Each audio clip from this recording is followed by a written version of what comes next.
চিনি এখন গরম হচ্ছে, আপনারা দেখছেন এটা গরম হয়ে একটু নরম হওয়ার পরে সেই হাওয়াই মিঠা বলে যে কয়েকটা তৈরি করে রাখছে, এগুলা তৈরি হবে।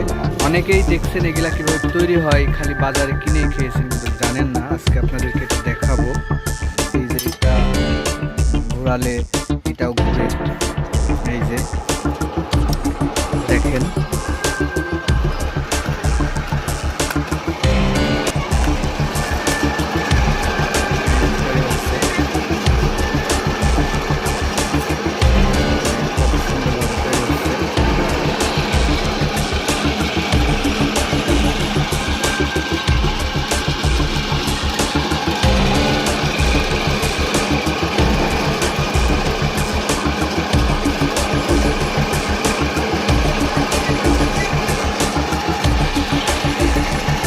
নিচে কিন্তু আগুন আছে, তাপে এটা জ্বলছে, এই বাতাসে মাকড়সার মতো হচ্ছে।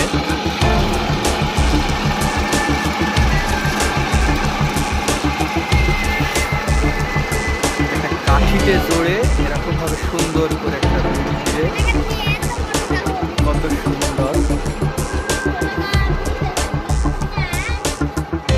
মাকড়সা, একদম মাকড়সা জালের মতো সুন্দর। এটাই এইভাবেই তৈরি করে প্যাকেটিং করে বাজারে বিক্রি করা হয়। আজকে আপনাদেরকে দেখালাম একদম নিজের চোখে, সম্পূর্ণ মেশিনটা দেখেন নিচে